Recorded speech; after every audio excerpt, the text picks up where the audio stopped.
আসসালামু আলাইকুম প্রিয় দেশবাসী, আপনারা কেমন আছেন? আশা করি ভালো আছেন। আল্লাহ আপনাদেরকে ভালো রাখছে, আমাদেরকেও ভালো রাখছে।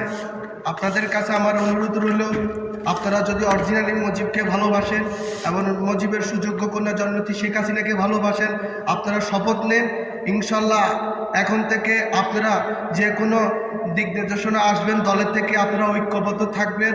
আগে যে অতীতে কি ছিল, কার সাথে কি হয়েছে না হয়েছে এগুলা ভুলে দলের জন্য কাজ করুন, দলের হাল ধরুন।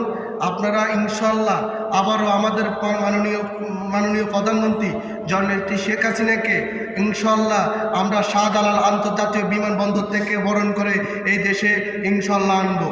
এবং আপনাদের কাছে আমার প্রিয় মুজিব সৈনিক ভাইরা, আপনারা আপনাদের জায়গা থেকে ইনশাল্লাহ ঐক্যবদ্ধ থাকুন। আমাদের কর্মীদেরকে আমাদের তৃণমূল কর্মীদেরকে আপনারা খোঁজ খবর নেন। ইনশাল্লাহ আমাদের জয় একদিন হবে। ইভেন আমরা আমাদের নেত্রীর দিকনির্দেশনা যখন আসবে আমরা সংগ্রাম আন্দোলনে ঝাঁপিয়ে পড়ব।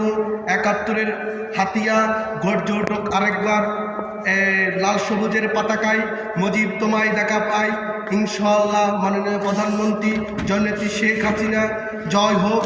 আমরা ইনশাআল্লাহ সর্বদিকে আমরা আহ্বান জানাচ্ছি আমার প্রিয় সকল ৬৬ জেলা মুজিব সৈনিক ভাইদেরকে, ইনশাআল্লাহ এখন থেকে আপনারা মাঠে কাজ করুন। আমরা ইনশাআল্লাহ আমাদের জয় নিশ্চিত।